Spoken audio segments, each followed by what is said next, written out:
Waalaikumsalam warahmatullahi wabarakatuh. Saya akan menceritakan tentang sebuah kisah berjudul Tenggelamnya Kapal Panterwi. Apa itu? Ambil latar belakang tahun 30-an. Jadi terdapat seorang pria bernama Zainuddin yang merupakan campuran orang Minangkabau dan Bugis. Dia lahir di Makassar. Tetapi setelah kedua orang tuanya meninggal, dia memutuskan untuk pergi ke kampung halaman ayahnya di Batipu, Sumatera Barat. Namun setibanya dia di sana, dia tidak diterima dengan baik oleh keluarga ayahnya karena dianggap merupakan anak hasil luar kawin dan bukan asli Minangkabau. Di Batipu, Sumatera Barat, dia bertemu dengan seorang gadis cantik bernama Hayati. Iya tuh. Bukan. Dia dengan Hayati saling jatuh cinta dan melewati banyak rintangan. Jadi seperti Zainuddin yang dipikirkan oleh masyarakat Minangkabau karena bukan dari kalangan orang tinggi. Hubungan dari Hayati dan juga Zainuddin tentang keras oleh keluarga Hayati karena Zainuddin bukan merupakan kalangan tinggi. Hayati pun dipaksa menikah dengan seorang pria bernama Aziz yang merupakan orang kaya raya. Karena putus cinta, Zainuddin memutuskan untuk pergi ke Padang Panjang dan melanjutkan perjalanannya ke Jawa. Di sana dia menjadi seorang penulis yang sangat terkenal.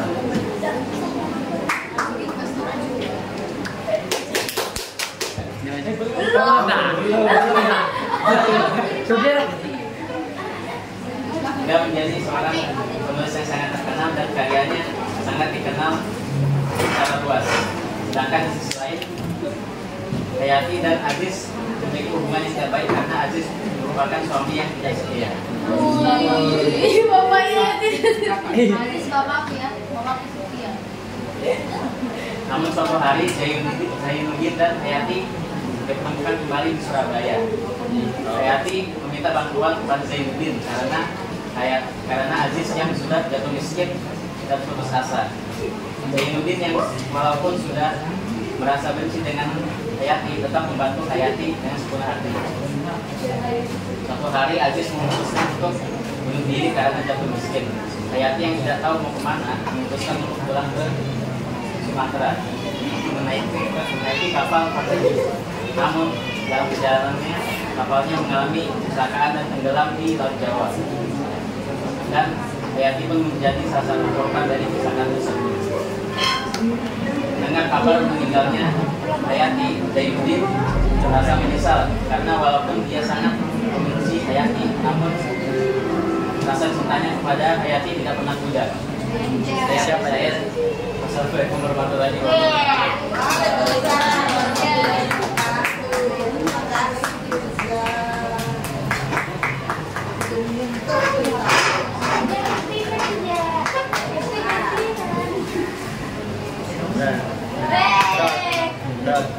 Cerita hikmat ah.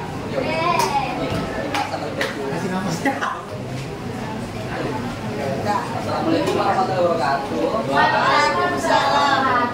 Saya akan membuat cerita yang berjudul Bersenda Sarono. Tersebutlah ada Dewi Anjarwati dari Gunung Kawi dan Raden Warukusumo dari Gunung Aceh Moro yang saling mencintai dan mengikat janji dalam pernikahan. Setelah beberapa hari, dua pasangan tersebut pun memutuskan pergi mengunjungi orang tua Raden Warukusumo di Gunung Aceh Moro. Tetapi orang tua Dewi Anjarwati pun melarang hal tersebut dikarenakan menurut tradisi Jawa kuno, pasangan yang baru menikah beberapa hari sebelum mencapai kerapan akan mendapatkan sialan. Tetapi dua pasangan tersebut bersikeras untuk pergi mengunjungi orang tua dari Warukusumo di Gunung Aceh Moro. Singkat cerita, di tengah perjalanan mereka bertemu dengan orang asing yaitu Joko Lolono. Tetapi Joko Lolono pun langsung terpikat oleh ketertarikan Dewi Anjarwati dan langsung mengajak berduel Raden Warukusumo. Dan Raden Warukusumo pun menyuruh istrinya yaitu Dewi Anjarwati Gembong bersembunyi di balik air terjun selagi menunggunya untuk menjemput dirinya. Tetapi dari sangka-sangka Raden Walukusumo dan Jonggolo pun sama-sama bebas dalam pertarungan. Sehingga Raden Walukusumo pun tidak dapat menepati janjinya tersebut untuk menjemput Dewi Anjarwati di balik air terjun. Dewi Anjarwati pun hanya bisa menjaga di balik air terjun hingga saat ini. Ya, terima kasih. Wassalamualaikum warahmatullahi wabarakatuh. Waalaikumsalam warahmatullahi wabarakatuh. Siapa legenda batu tubuh? Kalau ini aku tahu ini Demon Slayer. Siapa yang legenda batu tubuh? Kami itu legenda Batu Menangis. Apa? Yaitu legenda untuk Mahakam. Siapa legenda batu tubuh? Suatu Oke. setelah ditepis Sungai Mahakam, hiduplah suatu suami istri yang sangat miskin dan mereka memiliki anak laki-laki bernama Yusuf. Keluarga mereka sangat sederhana dan penghasilan mereka hanya melalui dari pekerjaan. Namun, keluarga menjadi tentang umur dan lain-lain. Suatu hari sang ayah niat untuk merantau keluar desa karena sang ayah berpikir kalau tetap berada di desa dapat berkait turun hidup mereka dan lupa tetap menjadi hidup saja. Setelah sang ayah pergi, sang ayah tidak pernah kembali lagi ke Bululan dan meninggalkan sang istri dan anaknya tanpa kabar.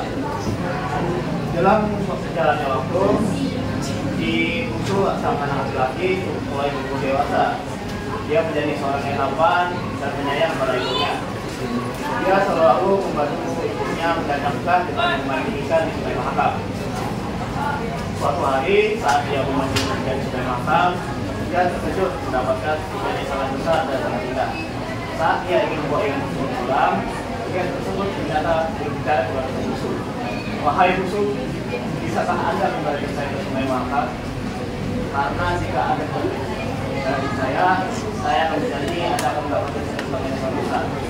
Sang musuh pun menerima permintaan sang ikan dan mengembalikan ikan tersebut ke Sungai Mahakam.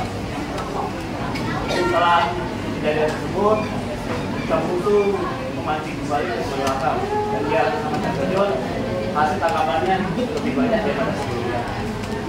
Dan kehidupan sang musuh dan ibunya mulai menjadi sangat baik dan bisa memenuhi kehidupan sehari-hari mereka.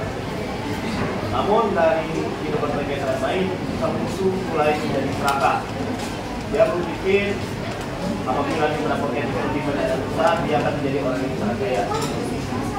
Setelah berpikir hal tersebut, dia kembali memancing ke Sungai Mahakam berharap mendapatkan ikan yang besar lagi. Dan hal itu terjadi.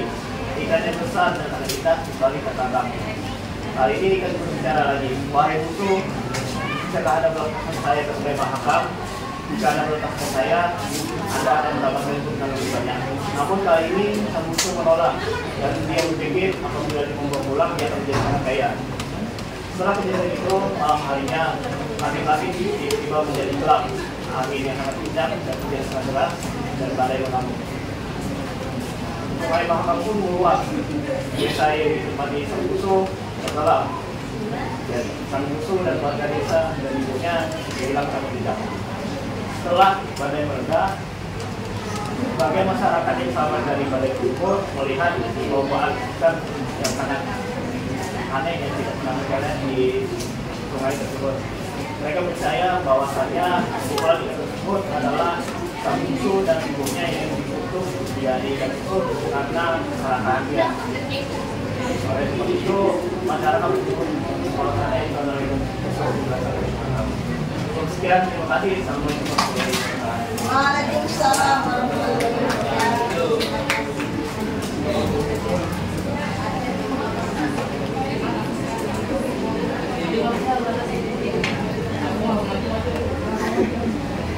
Lanjut.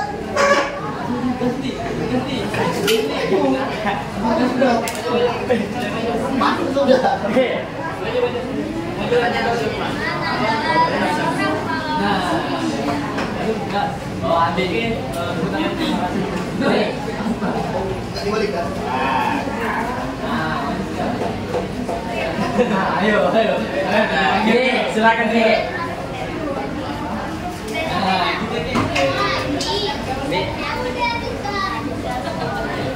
Nih.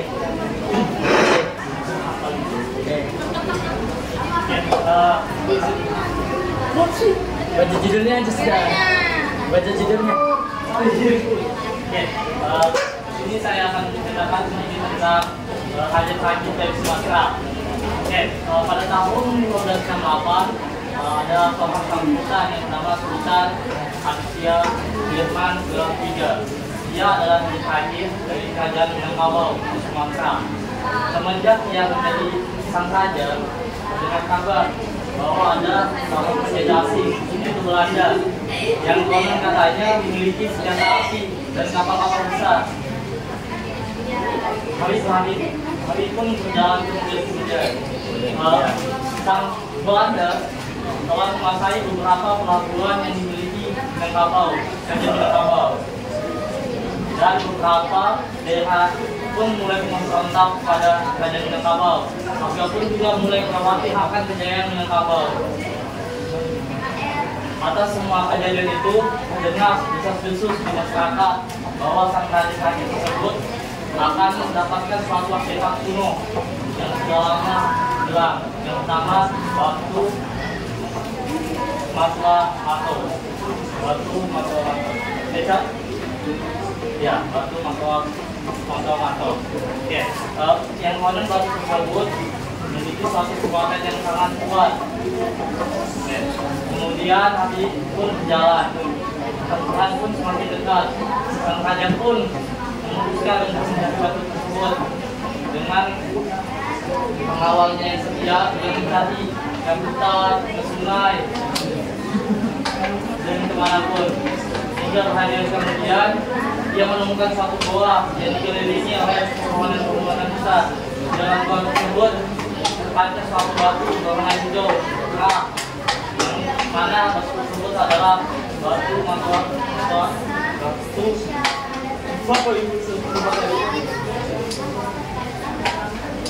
batu Cindiomato. Saat sang raja ingin mengambilnya, tiba-tiba muncul asap tebal. Ternyata ada suatu penjaga. Dia mengatakan kepada raja,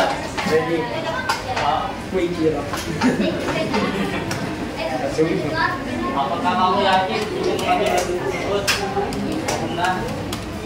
Karena batu tersebut hanya dapat ditaklukkan oleh raja yang setia, raja yang kuat dan bijak serta adil. Sang raja pun mengakui bahwa kerajaannya akan hancur lebur, dan dia berjanji tidak hanya untuk mempertahankan kerajaannya, tapi juga melindungi warganya. Kemudian setelah itu sang penjaga pun menghilang, dan raja pun kembali ke kerajaannya dan akan melakukan pertempuran api. Kemudian setelah pertempuran api berlangsung dengan kekuatan batu Cindiomato, ternyata Aditya Firman dia mampu untuk memenangkan pertempuran tersebut karena penjajah asing sangatlah kuat dan licik. Setelah kekalahan itu, Sultan pun dikenal sebagai yang menang, sebagai raja yang menang. Tapi adalah raja yang mempertahankan kekuatannya dan kerajaannya. Setelah kekalahan itu pun, konon katanya batu Cindiomato kembali ke gunung tersebut dan menunggu raja yang lagi ya. Oke, dia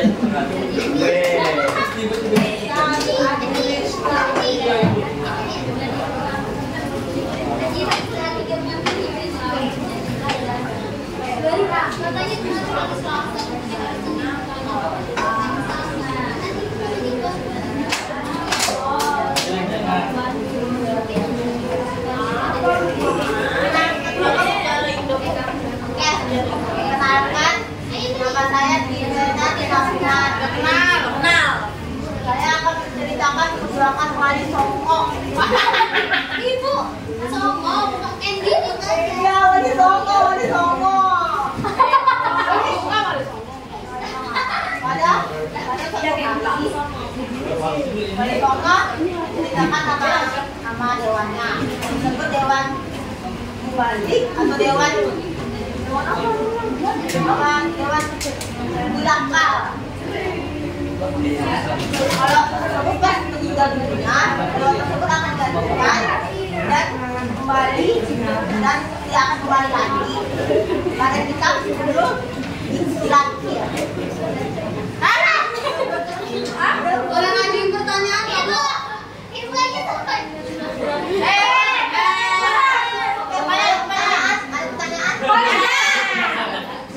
Wali Songo dari mana aja? Sebutkan nama-nama Wali Songo.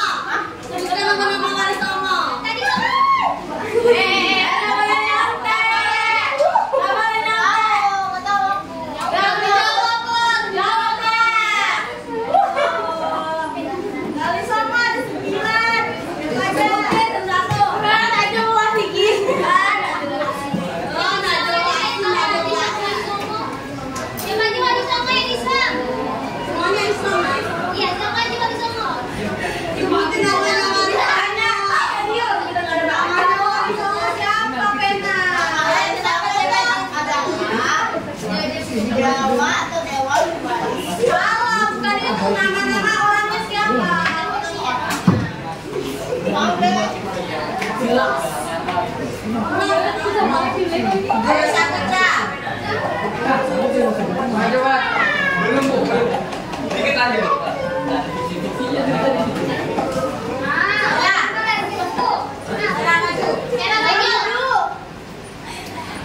Dia non-fiksi, Bu. Bu, ibu bilang Indra Sudirman gak apa-apa, Bu. Apa kamu? Indra Sudirman. Oh, Tiara itu. Jelas. Non-fiksi, Bu. Bukan dia lain spesial. Orang tetap apa-apa aja. Dari minggu lalu kamu yang Indra Sudirman. Iya. Oh, Tiara. Dia udah masuk.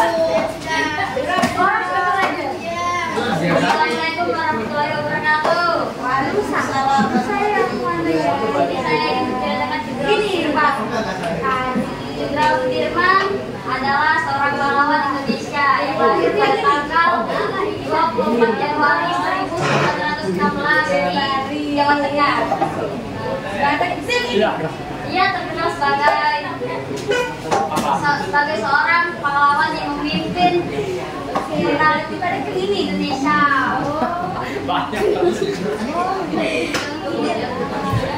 Jenderal Sudirman ini apa ya? Jenderal Sudirman ini dipakai dari ya. Jenderal Sudirman.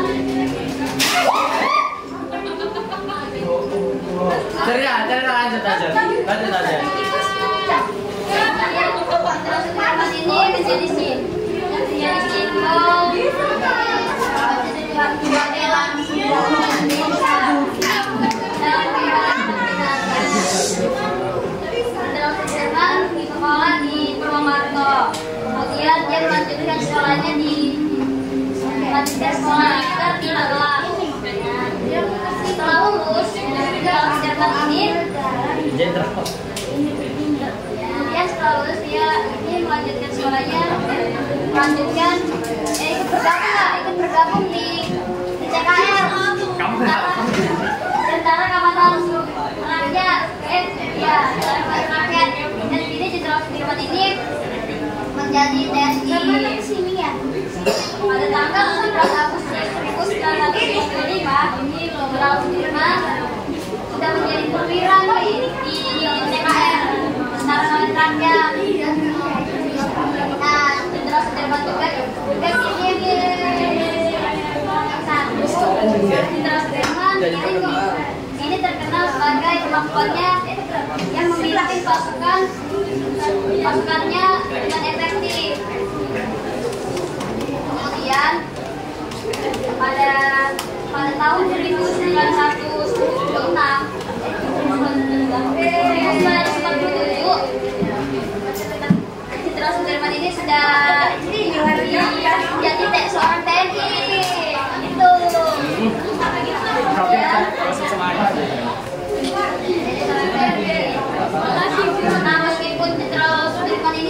kan. Nah sakitnya itu tuberkulosis. Nah parah kan. Nah parah tuh sakitnya tuberkulosis. Nah tapi dia tetap semangat memperjuangkan kemerdekaan Indonesia tuh. Oh gitu. Tapi dia tuh ya. Jadi maknanya saya maknanya Nah, setelah itu pada tahun pada tanggal 29 Januari 1950. Nah, lo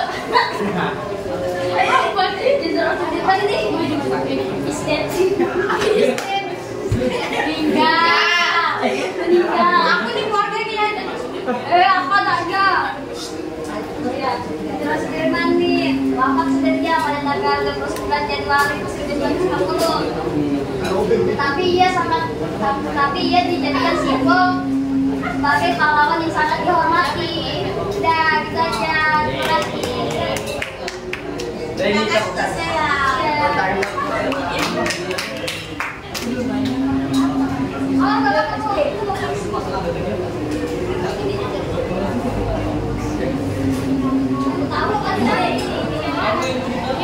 kalau tahu emang langsung direct lanjut apa nih kamu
mulai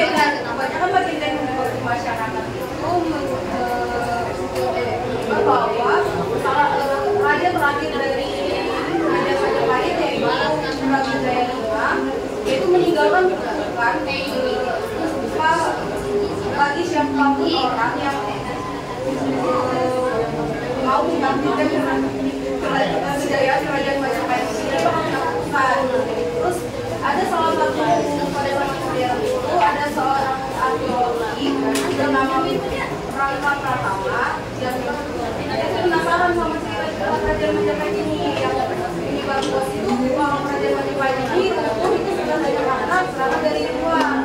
tapi sama faktornya itu karena kan dari raja Latinnya yaitu Raja Brawijaya. Terus akhirnya dia melakukan sebuah penelitian dan sebuah penelitian itu dia menemukan arkeologi itu patung kecil yang diyakini dapat mengajari pengumuman dari Raja Brawijaya ini. Terus pada saat dia mengambil artefak semua itu ke atas permukaan, beragam bisnis terjadi sama dia, dari makin mendalam para penelitian, terus anggota timnya itu yang mendapat lebih buruk, banyak lah bisnis yang lainnya lagi. Terus karena dia terlalu penasaran dengan cerita itu, akhirnya dia terus menggali tentang sejarah Sultan Majapahit ini. Sampai suatu hari dia bertemu dengan seorang sejarawan lokal yang bernama Ningro.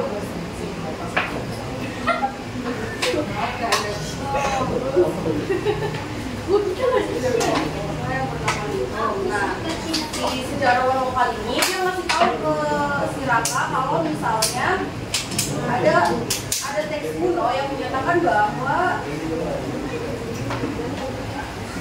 ada teks yang tertulis bahwa kerajaan Majapahit itu dibangun karena hubungan dari Raja Latin yaitu Brawijaya. Singkat cerita, pada saat dan ini Raka ini mengembalikan artefak kunonya itu ke dalam penggalian, dia itu dikejar sama beberapa pengusaha orang kaya yang menginginkan artefak itu juga untuk diperjualbelikan ke luar negeri, terus digunakan untuk nama wisata yang pokoknya digunakan untuk kepentingan pribadinya. Nah, singkat cerita, pas perjalanan pas Raka sama Ningrat itu dari itu, si Raka ini dapat pengalaman bisnis tentang kerajaan-kerajaan Majapahit itu. Akhirnya mereka berhasil kembalikan artefak itu ke dalam penggalian dan singkat cerita penggalian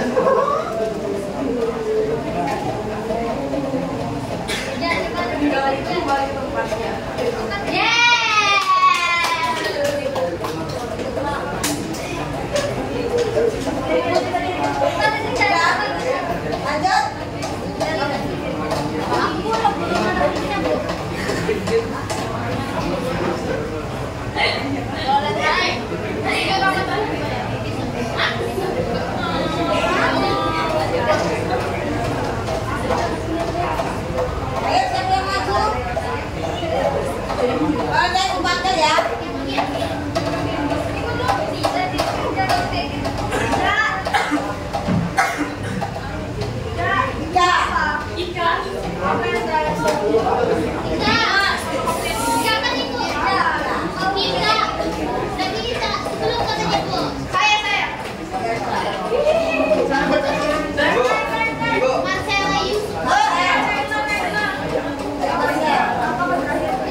Murah dan kaya dan semuanya dan ini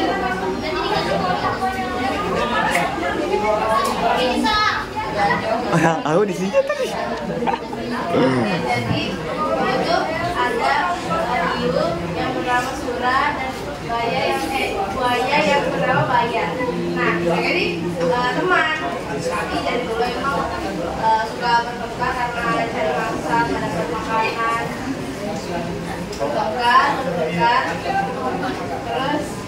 Terus mereka ini punya sifat yang sama, yaitu ganas, kemasal, terus tertib, terus rampas. Mereka makanan kali. Nah, terus suatu hari mereka itu bertengkar karena nggak dapat makanan. Jadi mereka bertengkar.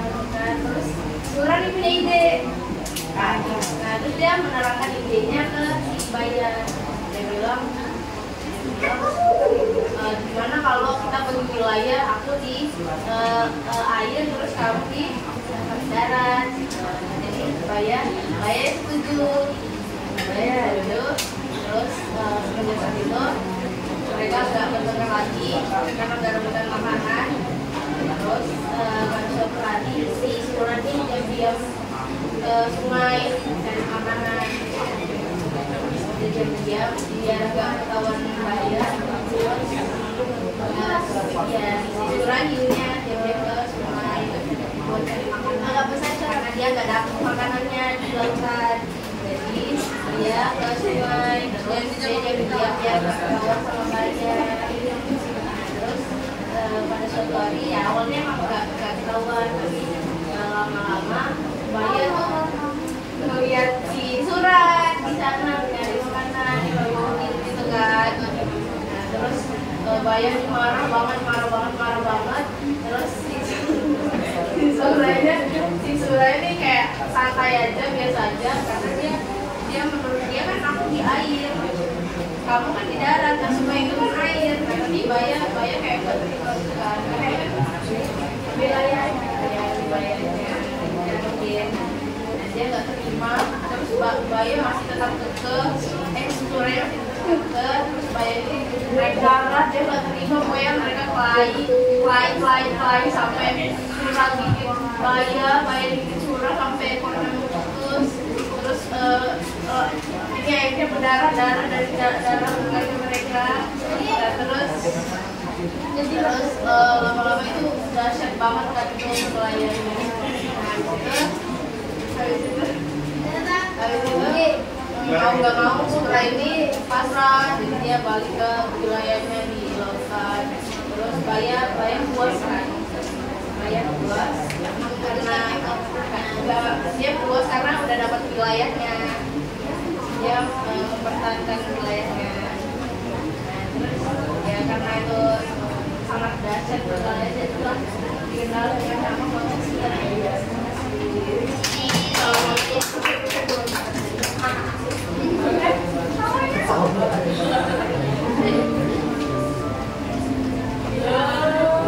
Belum. Assalamualaikum warahmatullahi wabarakatuh. Perkenalkan, nama saya Putra. Di sini saya akan menceritakan tentang rumah kaca. Rumah kaca ini merujuk pada tempat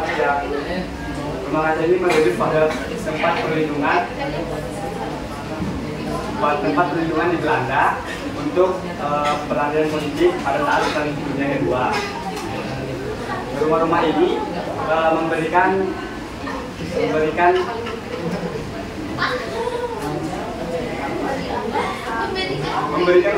perlindungan dan keselamatan, memberikan perlindungan dan keselamatan. Berikan perlindungan dan keselamatan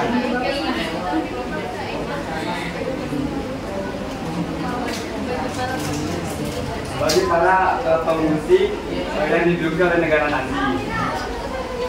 Mereka seringkali berfungsi sebagai tempat aman dan yang sangat ketat untuk menghindari pelarian dari penangkapan. Nah, setelah perang berakhir, rumah kaca ini sering kali menjadi sejarah lokal dalam menghadapi penganiayaan politik. Mungkin cerita saya. Wassalamualaikum warahmatullahi wabarakatuh.